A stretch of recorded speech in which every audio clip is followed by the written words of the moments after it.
Hello, everyone, and thank you for joining us today for this live Chesapeake event. Today, I'm joined by Interim CEO Jean-Paul Tsotsos and Chief Metallurgical Officer Mr. Justin Black.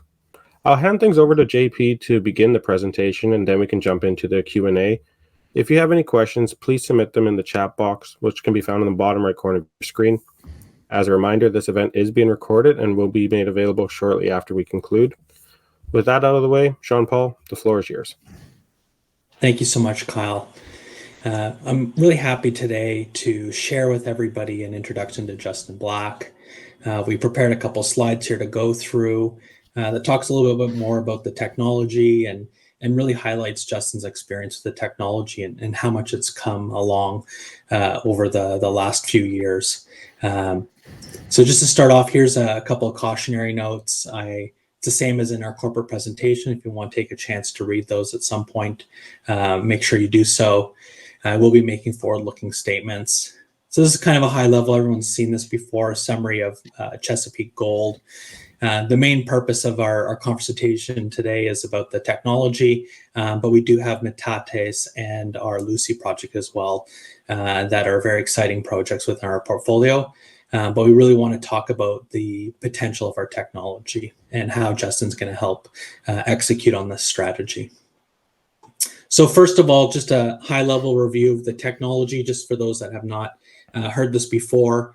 In nature, there are deposits that are formed. They are mostly, precious metals with sulfide associated with them.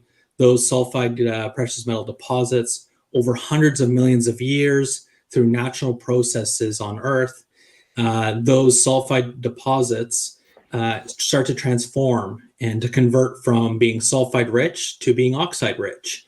And a lot of the mines out there globally are actually taking advantage of what nature has done over this 100 million year period to use a simple processing technique of cyanidation in order to extract the precious metals on a heap leach. Now, beyond that oxide, you get into the sulfide, and that's where things become more challenging.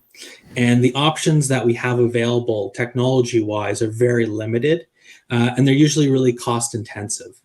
And so the whole purpose of this technology and why we think it's so exciting is the fact that our technology is really cost-effective, requires a low capital up front.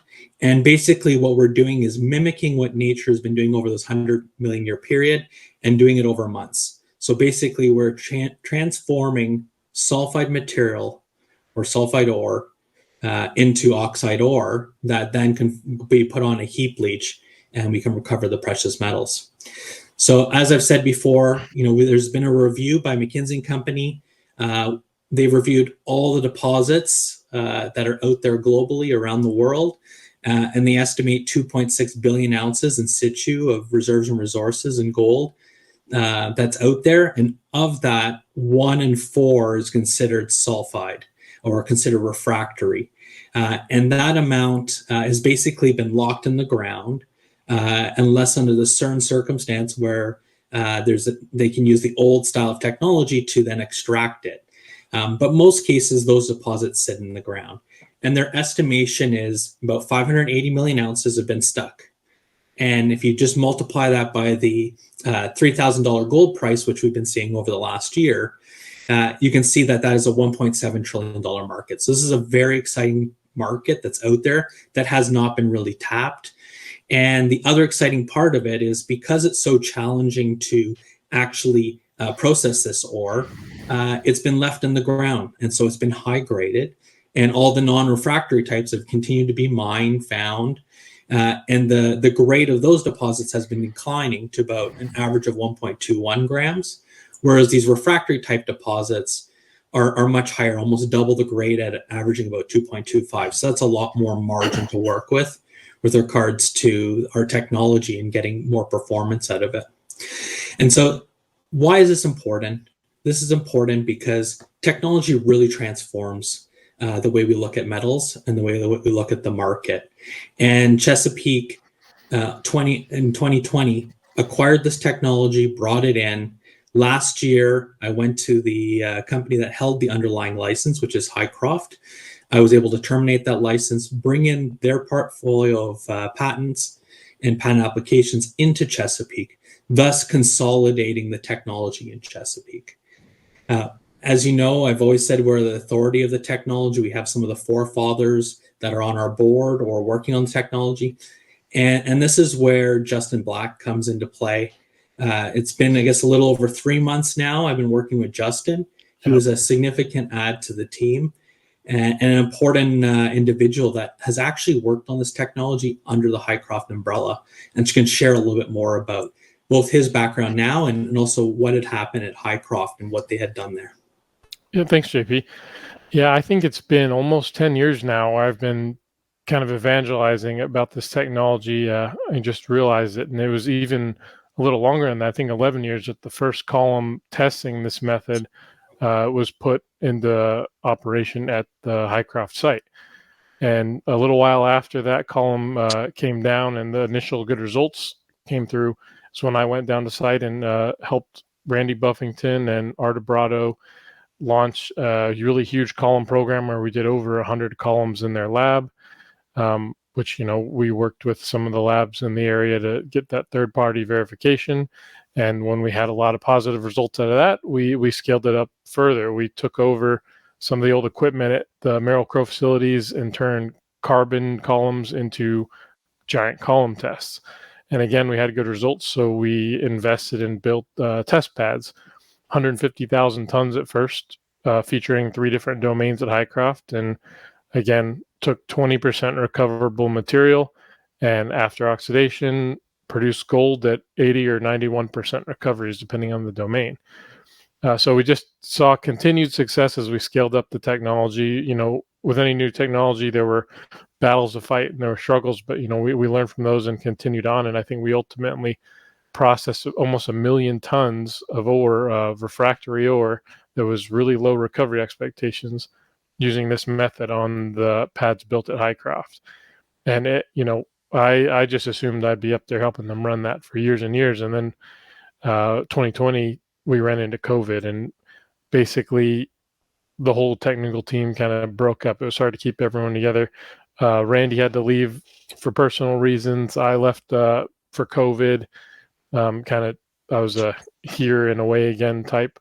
And it was, a disappointment for me at the time, but the benefit has been under Chesapeake, we've gotten a lot of that original team back together. And so the old vision of, proving this technology out to the industry has really been realized by a lot of the innovative stuff that's been done by Chesapeake over the last several years to solve the problems that we encountered on our first iteration, and then to kind of secure that knowledge in pushing forward a more advanced test program with Metates under Chesapeake and patenting all the improvements. So a big thanks to JP for bringing me on and letting me keep pushing this technology forward. Yeah. So an important thing there is, all the work that was done at Hycroft and all the work that's being done here at Chesapeake, we're using third-party labs. We're bringing in engineers to do the work. All of this work is being overviewed by other parties, and this information is not just being generated by Hycroft or Chesapeake on a standalone basis. So there's a lot of checks and balances along the way to confirming the results and the work that we've been doing. And it's really important to note that with any sort of new technology, there tends to be always a start of a new technology, and the technology has some sort of setback at some point. Randy Buffington likes to tell people that the same thing happened at the Cortez roaster. They started it up, it didn't really work, but some people saw the work that they had done there, and they implemented that technology at other sites and fixed challenges that they had at that Cortez roaster. In our case, there was a lot of great things that were happening at Hycroft. And what happened was what happened to everybody. We all got locked in our homes, and we weren't able to continue doing the work that we wanted to do and the work that was necessary to be done. And the same thing happened with the technology. It ended up being a wonderful opportunity for Chesapeake. But unfortunately, that was our setback. Not that something was truly wrong. There was things that we can improve on. And I think bringing it into Chesapeake, there's been a lot of work that's been done behind the scenes over the last 4 years to find ways of improving both on the work that's done, but also finding innovative solutions internally for various things like improving, solution recovery and regeneration. That's a novel idea that we've brought in on that side, which we've patented. But the underlying technology, what's been worked on for the last 11 years, that's really moved past this novel state. And just looking at the numbers and speaking to our team, we believe that over $100 million has been already spent on this technology and advancing it, just to put that in perspective for all of our viewers today. So the technology is much more further along than we've been able to disclose in the past. But now it's very clear that this next step we're taking and bringing other parties in, this is a technology that provides a big solution to a challenge that we have in the precious metal industry, is either finding new deposits. In our case, those deposits have already been found. It's just finding a processing technique that unlocks them. So, we've walked through this several times over the last few years. For the audience that has not seen it, this is a comparison between old technology, which is the POX autoclave, versus our technology, which is, in this case, the sulfide heap leach. Metates was put through a POX autoclave process. We took it to a PFS level. When you start using technology like this, the necessity is to continually increase the scale in order to get to the return that you're looking for. And so for the POX autoclave, it very quickly went up to a 90,000 ton per day operation, producing on average over 560,000 ounces of gold to mine the whole deposit in 27 years. But because you're looking at such a large project, then you're talking about a much larger CapEx. And so the $3.5 billion CapEx you see here, that includes a desalination plant by the water of the Pacific coast, bringing water into site to run the flotation cells. Again, flotation, crushing, grinding, oxygen plant to feed the autoclave. Then we had the autoclaves, then the infrastructure, electrical power plant. All of those things added up to that $3.5 billion. And that's a very challenging number to raise money to.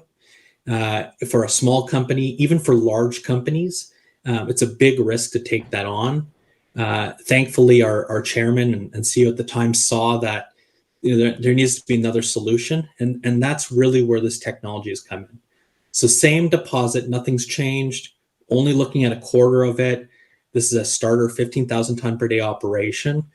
Again, 31-year mine life, producing 147,000 ounces of gold equivalent, 70% gold, 30% silver, 360 million CapEx, which is much more doable and buildable and financeable. And again, the NPV is significant. $1.1 billion US pre-tax is still a really amazing number when you look at what the capital expenditure required to get to that return. And just looking at what the underlining of that is, we're looking at $1,600 gold and $22 silver, which is prices from yesterday, right? And we're getting a 35% IRR. So at today's prices, the economics would look much better than they are on the screen here right now. And the other key point is looking at the life of mine all-in sustaining costs, $750,000 per ounce. Again, that's first quartile. Do you have anything else to say on this, Justin?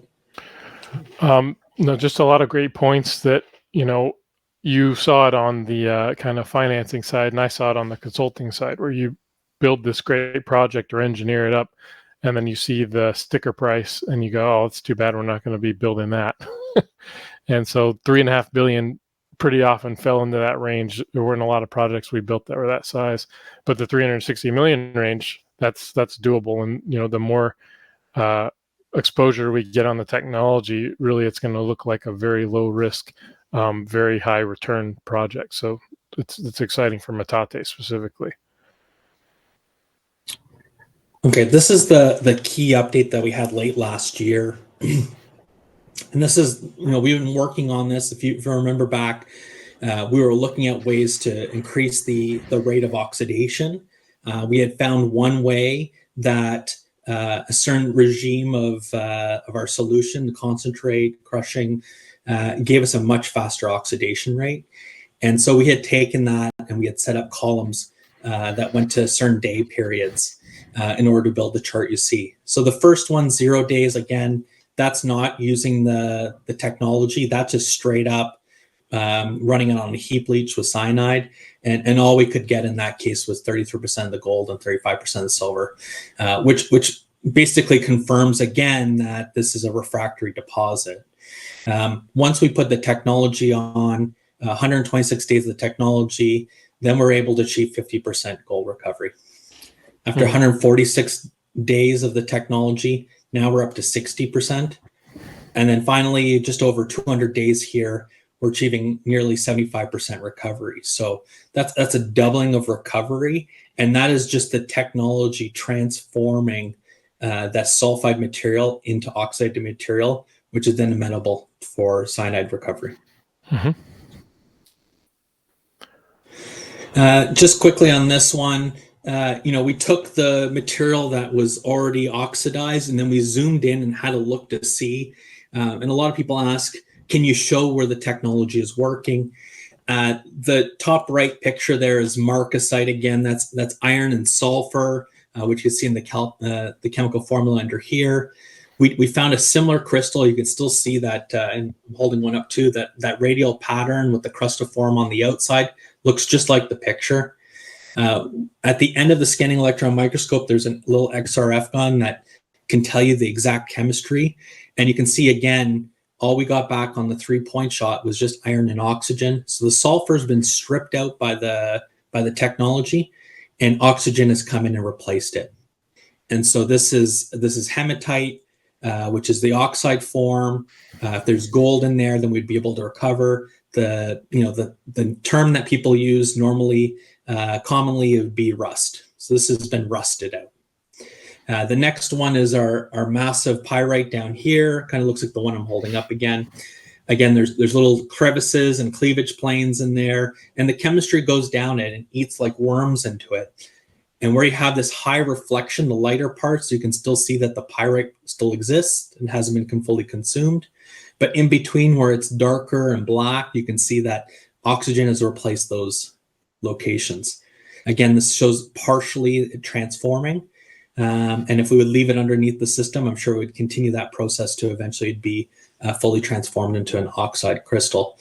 And then the final one here, which is similar to our cube, and you can see the chemistry is eating the outside in, so it's a shrinking core.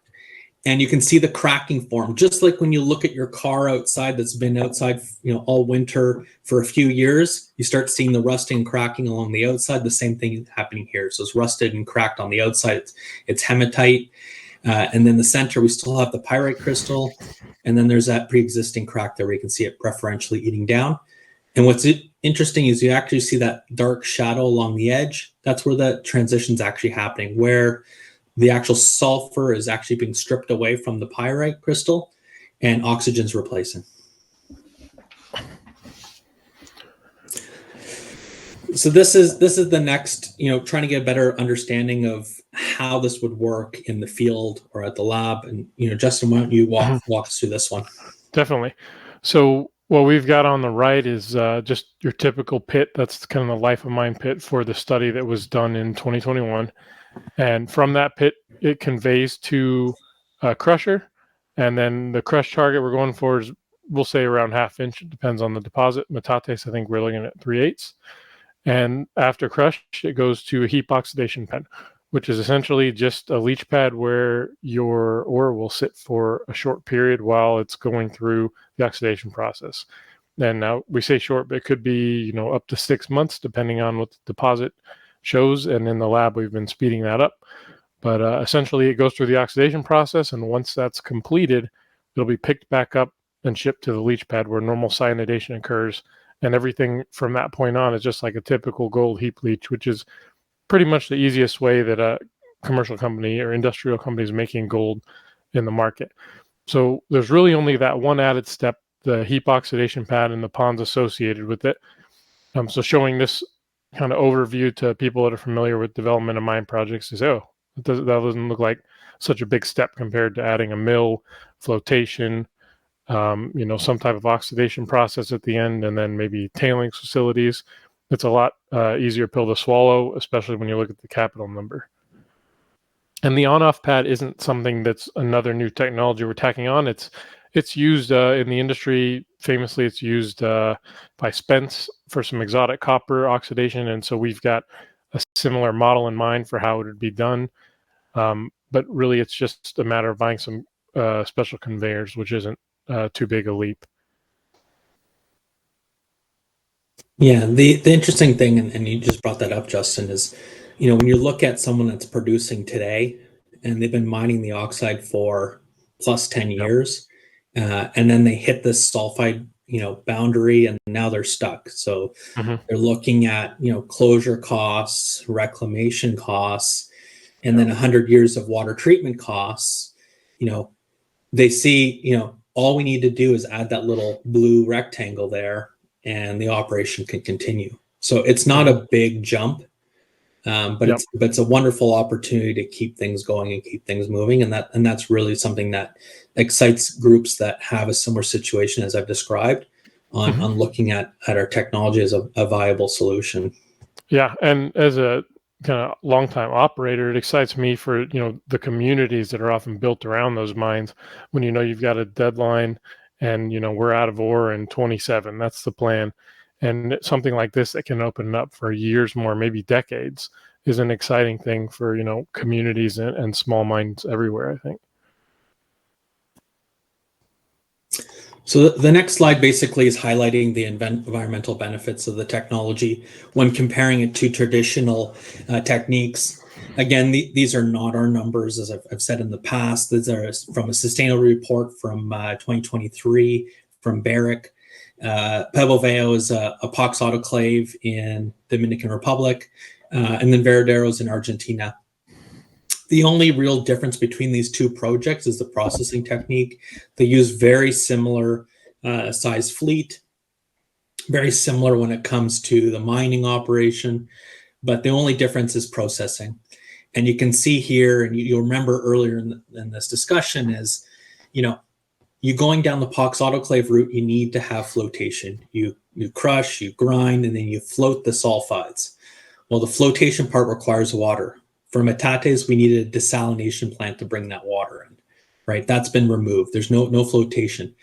And because there's no use for a high intensity amount of water, that also means that there's no tailings facility too, because we're not crushing and grinding it down to bug dust in order to float it. So the technology works on the right-hand side there, where the water needs for the project is much less and more environmentally friendly. The second is the energy use. Again, energy to run the flotation, energy to run the desalination, energy to run the oxidation plant, energy to run the autoclaves. All of that stuff is removed. The energy that goes into the system when you're working in a heap leach environment is actually the chemical energy. And in our case, it's the chemical energy from the oxidation that goes into that actually transforms it from sulfide material into oxide material. And then the final part, again, it's just about the equipment. When you have a whole bunch of equipment, obviously there's going to be a lot of emissions associated with that. In our case, minimal amount of equipment, chemistry is doing the work, the GHG emissions in a heap leach environment where technology work is much less. And so on a comparable basis, it's much better. And without revealing the secret sauce, the chemistry we're adding is really a non-hazardous thing for the environment or for the people working with it. So we don't introduce some new hazard to offset the benefits JP mentioned. Yes, perfect. Thank you, Justin. So just a high level before we go on to the Q&A. Right now, just earlier or late last year, we actually sent new material from Metates up to our new lab facility. That material is being processed. Justin's taking the lead on that. We're at the point where we're looking at accepting third-party projects. And we've been working with a lot of various parties that have similar sort of refractory challenge as we had at Metates. and trying to bring that material in. We have those other projects, Lucy and Metates, and those things are continuing to advance in the background before, or as they were before. But really the technology, we're basically preparing the way for the technology to be an important part of our portfolio. And just to put everybody into perspective before we jump into Q&A, last year is when we purchased the technology license and all of the IP and brought it in. That happened around just a little bit after now. So it's not even been a year yet since we've purchased all of that and brought that in-house. Secondly, in September of last year, we filed a brand new patent basically to protect all the innovative developments that Chesapeake has done in-house. And that was a key step before we started to tell the story to other people. And now we brought Justin in, who one has the experience of, building the project, advancing the commercialization, scaling it up. And it's given us the personal capacity to take on more other people's samples as well. So we're really at the forefront of this next push with the technology that we're very, very excited about. And honestly, been waiting to do this since I started at Chesapeake. So it's been a long time coming. And I'm sure, Justin, there was talks of doing this back in the day when you were with Highcroft, and it just didn't get there. So, now is really the time for our technology to shine. And we're looking forward to sharing this with the broader precious metal market. Yeah, it's 7 or 8 years I've wanted to do exactly this. And even between being involved with the project and the technology at Highcroft and Chesapeake, I'd get calls from people in the industry asking, hey, we know you're working on this and we've just hit sulfide. You want to help us evaluate it? And I say, my hands are tied. I'm in this job now, or, I don't have access to the patents and the license, and it's a whole different ball game. So the people we're talking to that are interested, we're mutually interested, and I think we're going to have some exciting news sometime before too long in that kind of idea of a partnership, and hopefully that leads to a pilot plant that'll, I think, really help propel Metates forward in development.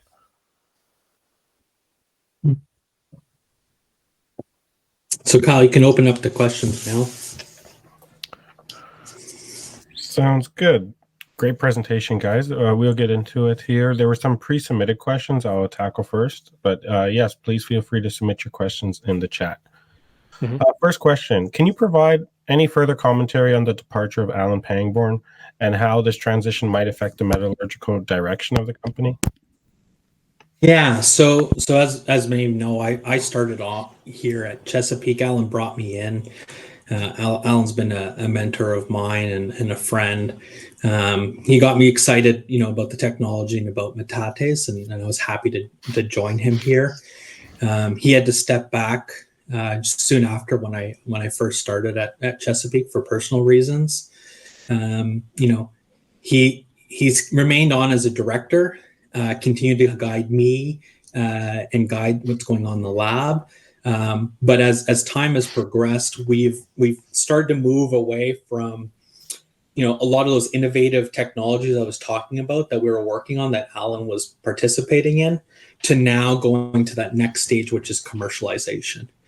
And so there's just been this natural transition that's been happening over the last year.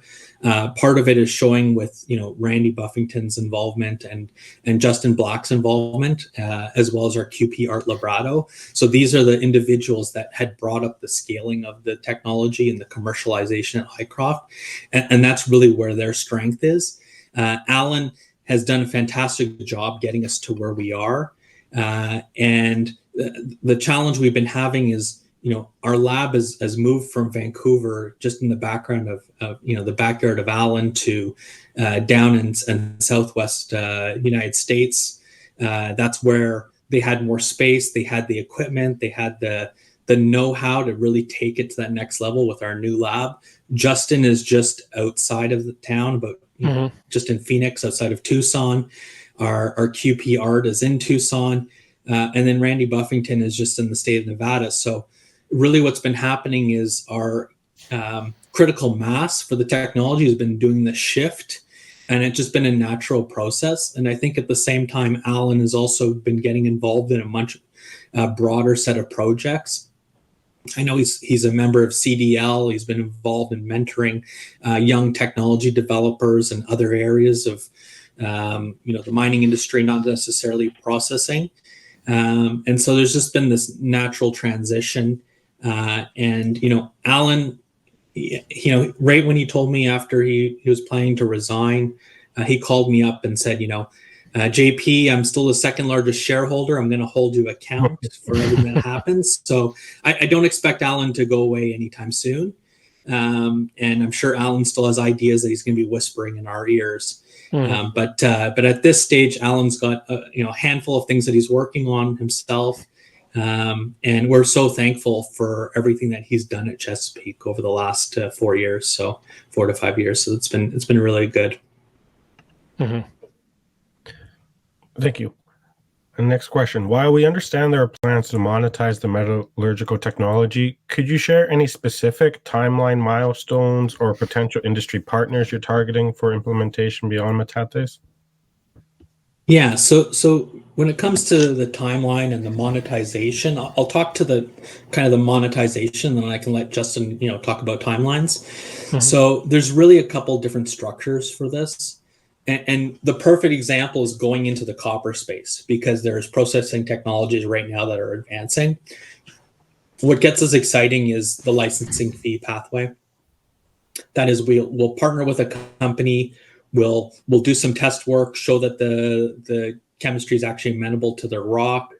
And once we're able to confirm that is the case, then we move on to the next stage, where we look at, similar to what we've been doing with our rock, but getting it up a little bit in scale, and then forming a partnership, whether that could be a licensing fee where they would take their current operation, right, and we'll help them, facilitate the next step, adding in that extra pad, putting in all the necessary infrastructure to do that, and then there's a licensing fee. So that's one way.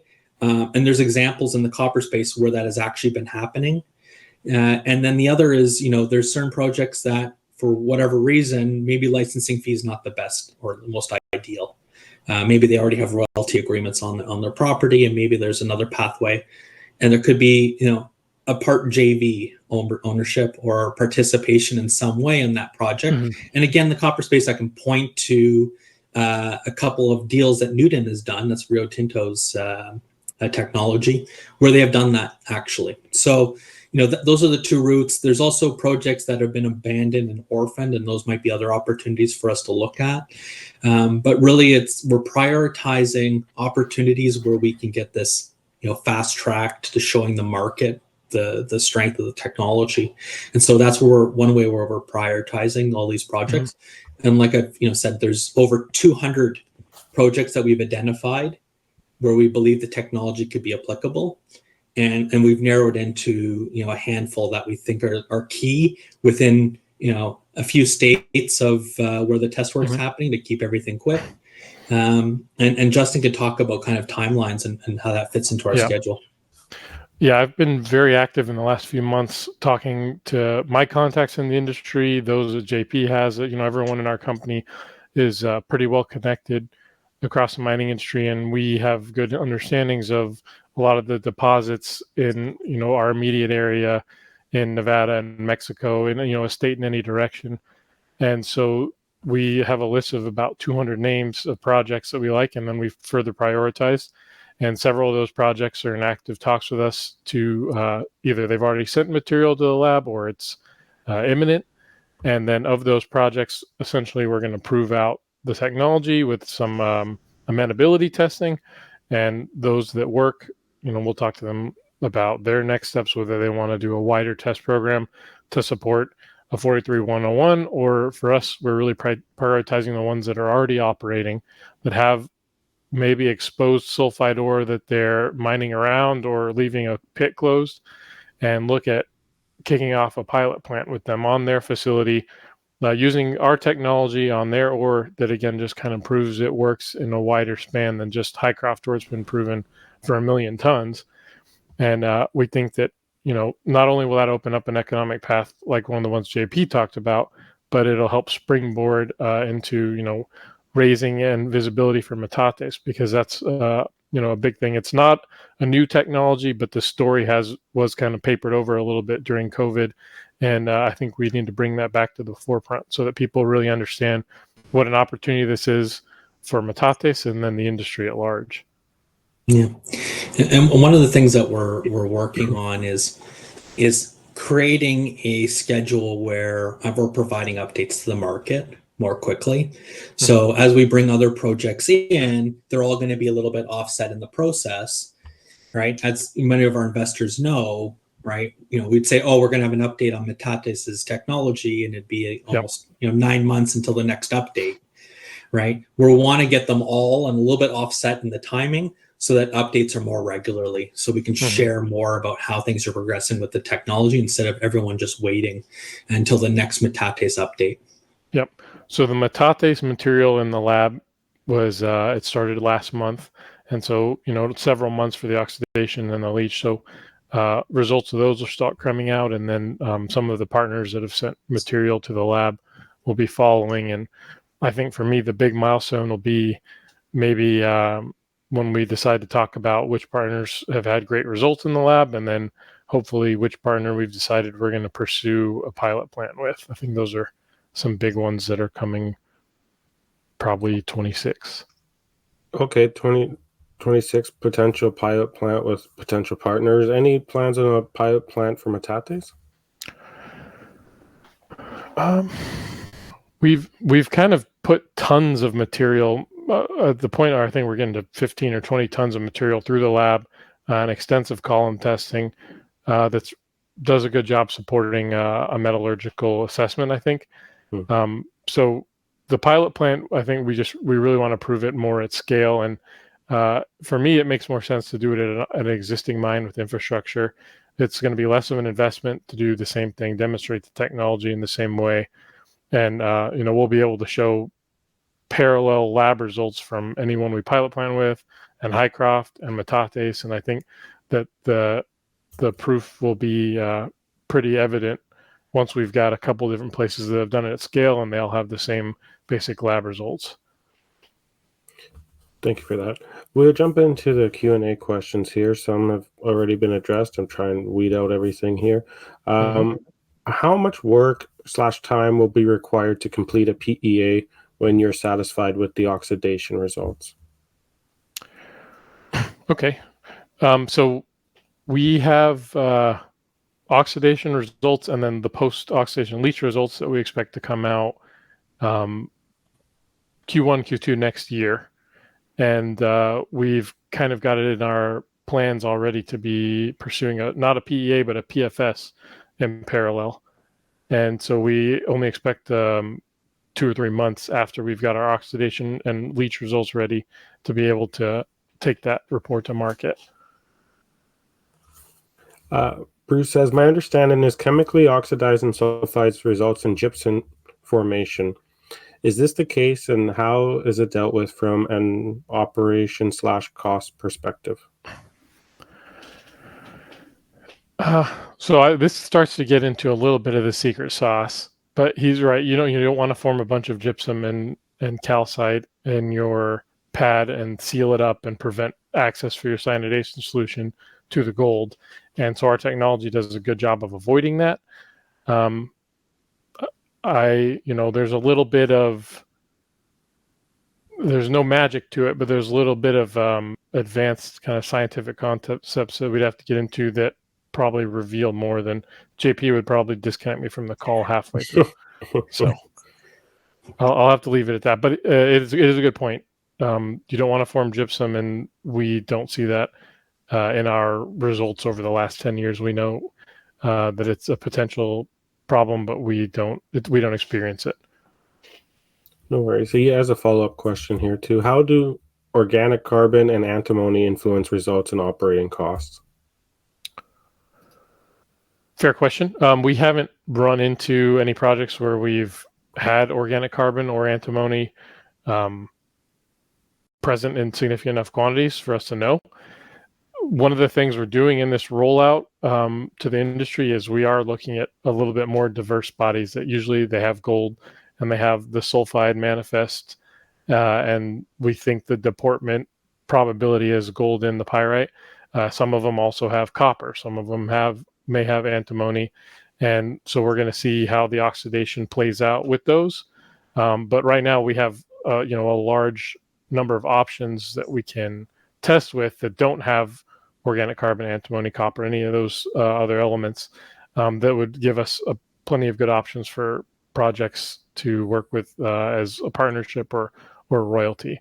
But I think as far as organic carbon goes, I don't think it'll affect the oxidation, but you'll still have to deal with it when you move it to the heap for cyanidation. So any of those problems that we don't directly address, which is really the sulfide and the refractory nature, will still have to be dealt with by your downstream processes. Thank you, Justin. I notice I missed a question here, and I don't want to put words into the individual's mouth, so I'm just going to read it as is. Is Mexico allowing all this? Yeah, so can I give you a little update on Mexico? Late last year, we did go down to Mexico about the time when we were filing the appeal for San Vicente 3. And I had conversations with the state government there. And the conversations with the state government was around what's happening in Mexico, what's the new government like. And their commentary was very interesting. Their commentary was, prior to this past election, the last time the state government had actually met with the federal government was 2 years ago. Right, so the Secretary of Economy had not met the federal Secretary of Economy for 2 years, and now they're meeting regularly within every 15 days or monthly, and so the communication and what we've been gathering from the federal government is they're way more open to communicating with both the state as well as players within the market. At the PDAC, both Justin and I attended. We heard from the government at the opening of the Mexican Mining Forum that the mining industry in Mexico is open for business, which is a completely different message than what we heard from the previous administration. He went so far as stating that the ban on open pit mining, which we had heard and were concerned about, is no longer an interest of the federal government. Mm-hmm. It was said in Spanish. Somebody stood up, asked for him to repeat that in English. He repeated it in English to everybody to hear. So they're not taking on this approach again to ban open pit mining.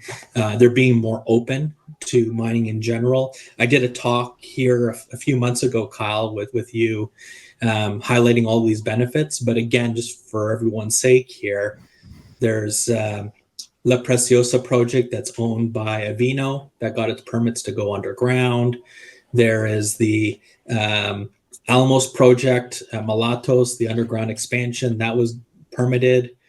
There is 2 projects under Pinoles that have gotten their permits.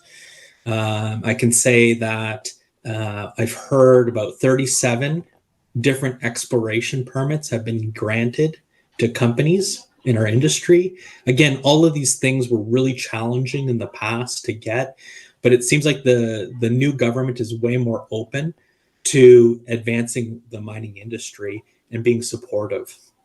Yeah, and way more open to communication with industry too, which is a happy situation for everybody finally. Mm-hmm. And it's just, as time goes on and we continue to see these similar moments in their decision making come to light, it's just going to further add a foundation that mining in Mexico has turned a page, and now we're in a better direction. And that's all the messaging we've been seeing, and this is, there's been a change. Mm-hmm. Thank you for that. We have one final question here, and I'll let you 2 gentlemen go for the day. What specific timeline milestone should investors be watching for regarding the metallurgical development at Metates over the next 12 to 18 months? And maybe I would just say for the company as a whole. Okay. Well, for me, I think the biggest, and I'm kind of one-track mind on the technology and how it applies to Metates. And I think a big thing there will be, the announcement of some successful partnerships in, 9 to 12 months, and then the hopeful announcement of a partner for a pilot plant. And again, the reasons that I stated before are still why that it'll help springboard any raising or development of Metates, and it'll also generate even more interest into the technology in the industry. Yeah, and I would also add to that, there's other things that we could announce over the next several months just to give the market more understanding of how the technology is being adopted widely and how there's actually interest. And we're working hard to get those stories out and get those announcements across to the public, just to continue, one, to share that with our own investors, but two, by doing that, we're also increasing the awareness of the technology, which helps to continue to build this momentum that we're getting with regards to interest in bringing third-party projects in-house, while we're also working on Metates in the background. Yeah, I'd say for me that Metates as a project is really at an inflection point. It's been in development for, I think, around 40 years. Since I started my career in mining, I remember it was one of the first projects I touched on long ago. Mm-hmm. And this technology really takes it from one of those top shelf, expensive, but eventually someone's going to build it type of projects to, wow, this is an immediately interesting project. The gold environment's great. This technology changes the ask and the development timeline and everything about Metates. And, I think it's going to be a huge thing for Chesapeake, obviously, to both show how it changes Metates and then how that technology can change other projects in the industry that are under the similar kind of development hell conditions. Gentlemen, thank you so much for your time, for the presentation and addressing the Q&A, and thank you everyone that submitted questions for the Q&A and attended this live event. If you came in a little late, this is being recorded and our team will have it up in the next couple of hours here, so keep an eye out on our YouTube channel, on our 6.com website to watch the replay. But thank you for your time, gentlemen. Thank you.